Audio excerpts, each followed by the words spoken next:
अब हम देखते हैं इस क्वेश्चन को। ये क्वेश्चन बोल रहा है, इस क्वेश्चन के दो पार्ट हैं और इस क्वेश्चन में दो पार्ट हैं। पहले पार्ट को पढ़ते हैं। पहला पार्ट बोल रहा है a chemical reaction releases 240 kilo joule of heat and does 60 kilo joule of work on the surrounding. मतलब उसने रिलीज की 240 किलो जूल हीट और 60 किलो जूल उसने काम किया सराउंडिंग पर ही। तो पूछ रहा है calculate the change in internal energy, मतलब हमें इंटरनल एनर्जी में चेंज बताना है। उसने हीट को रिलीज किया और काम भी किया सराउंडिंग पे। ये था पहला क्वेश्चन। तो पहले क्वेश्चन के लिए जो कंसेप्ट चाहिए, जो पहले क्वेश्चन के लिए जो कंसेप्ट चाहिए वो ये है कि हमें at least first law of thermodynamics की जानकारी होनी चाहिए। और फर्स्ट लॉ ऑफ थर्मोडायनेमिक्स में भी डेल यू बराबर क्यू प्लस डी डब्ल्यू की जानकारी होनी चाहिए। और दूसरी जो हमें सबसे ज्यादा जानकारी होनी चाहिए वो है हमें इनके साइन कन्वेंशन की। किसकी? साइन कन्वेंशन की। ठीक है, फिर हम देखते हैं नेक्स्ट क्वेश्चन बोल रहा है a chemical reaction takes place at constant pressure and releases 800 joule of heat, calculate the change in enthalpy for the reaction. तो वो क्या कह रहा है कि भाई सिस्टम ने क्या किया, 800 जूल की हीट जो है वो रिलीज कर दी। आप अब बता दीजिए कि कांस्टेंट प्रेशर पे डेल्टा एच में क्या चेंज आएगा। तो कुछ नहीं, दूसरा जो कंसेप्ट जो हमें ध्यान रखना है, वो दूसरा सबसे जो इंपॉर्टेंट कंसेप्ट है वो हमें याद रखना है कि भाई डेल एच जो होता है वो क्यूपी के बराबर होता है।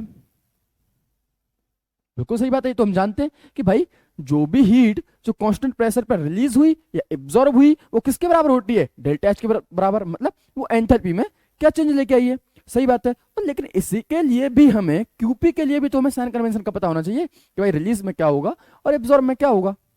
तो चलो पहला क्वेश्चन करना चालू करते हैं। और पहले क्वेश्चन में जो है समझने की बात वो ये है कि पहले हमें कौन सा वो लगाना है कि पहला जिसमें जो लगाना है वो है फर्स्ट लॉ ऑफ थर्मोडायनेमिक्स की equation. First law of thermodynamics की इक्वेशन। ठीक है, अच्छा, फर्स्ट लॉ ऑफ थर्मोडायनेमिक्स जब इक्वेशन में जब लगाऊंगा तो वो क्या होती है, डेल यू बराबर क्यू प्लस डी डब्ल्यू। हम सब जानते हैं इस चीज को। और वो कह क्या रहा है कि भाई उन्होंने 240 किलो जूल की हीट रिलीज कर दी, मतलब माइनस 240। क्योंकि हम साइन कन्वेंशन के अकॉर्डिंग जानते हैं कि कोई भी अगर हीट रिलीज हो रही है, मतलब रिलीज हो रही है, तो उसका मतलब है नेगेटिव। ठीक है, और क्या बोल रहा है वो कि उसने सराउंडिंग पे काम कर दिया 60 किलो जूल का, मतलब उसने हमको वर्क भी माइनस में लेना पड़ेगा। क्योंकि कोई भी चीज हम कर रहे हैं, या तो हम हीट निकाल रहे हैं या वर्क कर रहे हैं, दोनों हमें नेगेटिव में लेने पड़ेंगे। और जब मैं इसका आंसर निकालूंगा दोनों को करके तो ये आएगा माइनस 300 किलो जूल। ये हुआ हमारा आंसर। पहले का जो आंसर है हमारा वो है minus 300 kilo joule. Simple, first law of thermodynamics पे बेस्ड था। अब हमको जो सेकंड देखना है, वो जो सेकंड देखना है, सेकंड में तो बहुत आसान है। सेकंड कैसे आसान है? सेकंड ऐसे आसान है कि वो बोल रहा है कि एक केमिकल रिएक्शन हो रही है कांस्टेंट प्रेशर पे and releases 800 joule of heat, मतलब और बोल रहा है कि भाई मुझे डेल्टा एच में चेंज बता दीजिए। और मैं आपको बता चुका हूं कि जो डेल्टा एच जो होता है वो क्या होता है, क्यूपी के बराबर होता है। ठीक है, अब उसने रिलीज की है, आप फिर से देखिए, रिलीजेस 800 जूल, रिलीजियस 800 जूल, तो मतलब डेल्टा एस जो होगा ना, क्यों कितना दे रखा है उसने कांस्टेंट प्रेशर पे, उसने देखा 800 जूल।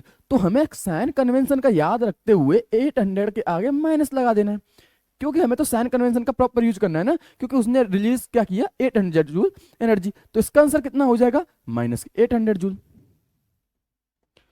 तो ये था इस क्वेश्चन के दोनों इस क्वेश्चन के अंदर दो पार्ट थे और दोनों के आंसर मैंने निकाल दिया। एक फर्स्ट लॉ ऑफ थर्मोडायनेमिक्स में था और दूसरा हमारा जो था वो था हमारा सिंपल एक डेल्टा एच बराबर क्यूपी के बेस्ड पे।